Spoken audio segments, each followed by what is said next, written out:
권영철 기자의 기자수첩 와이뉴스로 넘어가는데요. 어서 오세요. 일단. 안녕하십니까. 예, 오늘 주제가 그러니까 최동호 검찰총장이 국정원장 댓글 사건하고 연결이 되는 거네요. 그렇죠. 온시원 사건으로 불리는 국정원 그런 얘기죠. 정확히 주제가 뭡니까?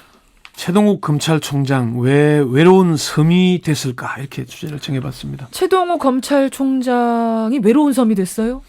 이게 무슨 말씀이세요? 이게 무슨 뭐 검찰총장이 무슨 무인도 같은 섬이 됐다는 얘기는 아니고 청와대나 법무부 여당인 새누리당으로부터 고립되고 있다는 그런 얘기를 하고자 하는 겁니다. 심지어 검찰 내부에서도 원시원 전 원장 기소와 관련해서 검찰 수사팀을 비판하거나 그런 목소리들이 들리고요. 예. 또 그동안 검찰 수사를 지지하며 성원했던 야당이나 시민단체들도 검찰 수사가 용두사미로 축소됐다면서 비판적인 입장으로 선회하고 있죠. 그러니까 여권에서는 어떻게 기소를 하느냐 이 부분을 두고 뭐라고 하고 공직선거법 야권에서는 어떻게 불구속을 시켰느냐 이 부분을 가지고 뭐라고 하고 결국 최동욱 검찰총장이 사면 초가의 처지에 빠져 있는 거를 이젠 외로운 섬에 빠졌다 이런 얘기를 하는 건데 예. 청와대 핵심 관계자가 최동욱 검찰총장은 MB정부에서 지명됐다 이런 말을 했지 않습니까? 했죠. 지금 이게 최동욱 검찰총장의 처지를 상징적으로 보여주는 그런 대목인 것 같습니다. 최동호 검찰총장을 좀 의도적으로 고립시킨다라는 이런 평가도 있더라고요. 그런 측면이 없지 않은 것 같습니다. 일단 원세훈 사건, 국정원 사건은 사실 정치적인 사건 아니겠습니까? 그렇죠. 근데 검찰이 수사를 하면서 정치적인 사건을 정치적이 않도록 수사하는 게 얼마나 참 어려운 일이겠습니까? 그래서 이 검찰의 관계자가 평가는 각자의 몫이지만 검찰은 있는 그대로를 밝히고자 최선을 다했다 이런 얘기를 했거든요. 네, 예. 그렇게 했는데 청와대나 새누리당 법무부가 이번 사건을 정치적인 사건으로 만드는 데 좀 앞장을 쓴 측면이 있습니다. 황교안 법무부 장관이 우선 검찰 수사팀이 구속영장을 청구하겠다는 건의를 일단 시간을 끌면서 막았죠. 예, 예. 이게 한 보름 갔습니다. 그렇죠. 그러면서 이게 정치 쟁점화하는데 앞장을 선 겁니다. 또 수사 결과 발표 당일에 일부 조간신문의 공소장 내용이 상세히 보도가 됐죠. 예, 예. 수사팀이 흘렸다기보다는 수사 결과에 불만을 품은 누군가가 흘렸을 것이다 이런 얘기가 나오거든요. 아하. 정치 쟁점화를 시켜버린 것이죠 이미. 그렇군요. 검찰은 정치적인 사건을 비정치적인 사건으로 수사하려고 애를 썼는데 이 법무부나 청와대, 새누리당은 이 사건을 계속 정치 쟁점화하고 있는 겁니다. 그러면서 수사팀과 최동욱 검찰총장을 외로운 섬으로 만들어서 고립시켜서 공격을 하거나 공격을 받게 만드는 것이죠. 예. 그러면 이게 정치 쟁점화하는 게 일종의 물타기다 뭐 그런 생각하시는 거예요? 그렇죠. 그렇게 보면 틀리지 않을 겁니다. 검찰 수사 결과를 보면은 원시원 국정원장이나 김용판 전 서울경찰청장은 공무원을 해서는 안 될 사람들입니다.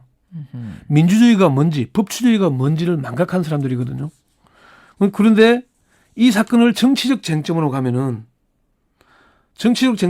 하나는 박근혜 대통령을 지지한 사람, 예, 예. 반대쪽은 문재인 후보를 지지한 사람은 나뉘지 않습니까? 예. 그러니까 이 사실관계는 관계가 없이 예. 나는 박근혜 대통령 편, 나는 문재인 편에 대해서 싸우게 되는 거죠. 그러니까 정치도 공방으로 가버리면은 객관적인 사실은 사라져버리고 정치 공방만 남게 되는 그렇게 되는 겁니다. 근데 이 사건은 정치적인 사건 아닙니까? 지금 정치적인 쟁점이 된 게 이제 문제다라고 하셨는데 어차피 정치적인 사건 아니에요? 사실 정치적인 사건이죠. 어떻게 보면 정치 그 자체라고 해도 과언이 아닐 겁니다. 예. 국가정보원장과 서울경찰청장이라는 고위공직자들이 직접 대통령 선거에 개입해서 영향을 미친 사건이니까 예. 정치를 한 거죠. 고위공직자들이. 그렇죠. 근데 아무리 정치적인 사건이라 그래도 검찰이 정치적인 시각을 가지고 수사를 할 수는 없는 거 아닙니까? 있는 그대로를 밝혀내면 되는 거거든요. 있는 그대로를 밝혀내고 거기에 맞게 불구속이냐 구속이냐 기소냐 불기소냐 결정하면 되는데 이번에는 정치적인 타협을 했다라는 게 지금 야당 측에서 문제 삼는 거 아니에요? 사실 최동욱 검찰총장이 법과 원칙에 따라 수사하겠다 그랬고 그에 따라서 수사를 했다는 평가는 받고 있습니다. 그런데 예. 방금 말씀하신 대로 결과를 두고 법과 원칙에 따라 수사했으면 그 결과에 따라 처리해야 되는 것 아니냐. 그런데 왜 타협을 했냐. 사실 그 타협이라는 게 구속영장을 청구하지 않는 대신에 공직선거법 위반 혐의를 적용한다. 그렇죠. 이렇게 타협한 걸로 보는 거거든요. 그러면서 야권에서 지금 이제 거세게 항의를 하고 있는 건데. 네, 거기다가 더 문제를 삼는 것이 실행한 국정원 간부와 직원들 그리고 부당한 지시인 줄 알면서 예. 중간 수사 결과를 발표한 경찰관들에 대해서 왜 이 기소유예를 하냐, 음흠. 왜 처벌하지 않느냐 하는 거거든요. 그렇죠. 그 점이 타협의 결과물이라는 것인데 결국은 검찰이 구속영장을 청구하고 다른 직원들까지 기소하려고 했으면은 아마 황교안 법무부 장관은 수사 지휘권 발동을 했을 겁니다. 예. 그러면 최동욱 검찰총장이 옷을 벗을 수밖에 없는 지경으로 갔을 것이고요. 결국 검찰이 파국으로 가지 않겠습니까? 그러면 최동욱 검찰총장이 지금 이렇게 외로운 섬이 된 그 원인, 불구속 기소 이 부분인데 예. 이렇게 결정을 할 수밖에 없었던 배경은 파국을 막기 위해서다 이렇게 생각하시는 거예요. 이 사례가 꼭 뭐 정면을 비교할 수 있는 것은 아닌데 강정구 사건 때 천정배 법무부 장관이 서면으로 김종빈 검찰총장에 대해서 수사 지휘권을 발동했어요. 예. 김종빈 검찰총장은 법에 명시된 법무부 장관의 수사 지휘권이니까 받아들였습니다. 그리고 이틀 뒤에 옷을 벗었어요. 그렇죠.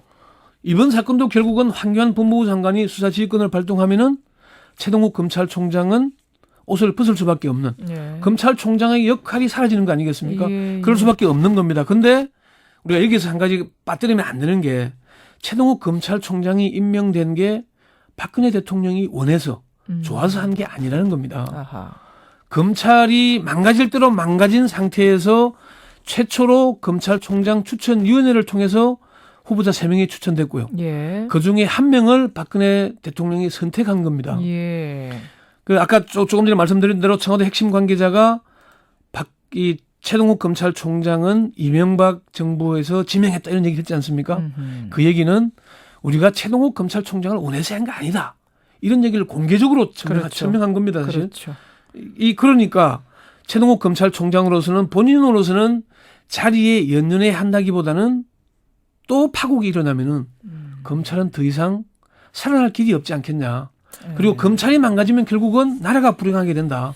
그런 배경 하에서 이런 그런 점을 절충안을 우려했던, 선택한 게 아니냐. 저는 그렇게 봅니다. 이렇게 보시는 거고. 예. 그 최동욱 검찰총장이 지금 외로운 섬이 된 게 좀 안타깝다는 입장이신 것 같아요. 권영철 기자는. 개인적으로 최동욱 검찰총장의 선택은 뭐 이렇다 저렇다 평가하기 어렵겠지만 어쨌건 최동욱 검찰총장이 외로운 섬이 된 게 국가를 봐서나 나라의 미래를 봐서 별로 온당하지 않다는 얘기를 하고자 하는 겁니다. 결국은 법과 원칙에 따라서 우리가 처리한다면 아무 문제가 없지 않겠습니까? 예. 표창원 전 경찰대 교수가 그런 얘기를 했습니다. 법과 원칙이 사라진 나라에 무슨 미래가 있겠냐. 예. 결과지상주의만 남게 된다면은 우리가 자식들을 그렇게 가르쳐야 되는데 그런 국가에 어떻게 미래가 있겠냐. 그런 얘기를 했거든요. 결국 그런 관점에서 최동욱 검찰총장이 외로운 섬이 된 데 대해서 좀 안타까움이 있다고 보는 것이지 뭐 개인적인 검찰에 대한 그런 문제는 아닙니다. 그 법과 원칙을 생각해서라면은 끝까지 그러면 구속 기소했었어야 되는 게 아니냐 또 이런 주장이 한쪽에서는 나오는 있을 수 있죠. 건데. 그런데 조금 그 그런 배경은 이면까지 있다라는 바라다 거. 보면은 최동욱 검찰총장이 그 선택을 할 수밖에 없었던 고충과 고뇌가 어느 정도 이해가 되는 부분이 있는 거죠. 알겠습니다. 외로운 섬이 된 지금의 상황 그리고 그런 결정을 내린 뒷 배경까지 오늘 읽어주셨어요. 권영철 선임 기자 수고하셨습니다. 네, 수고했습니다.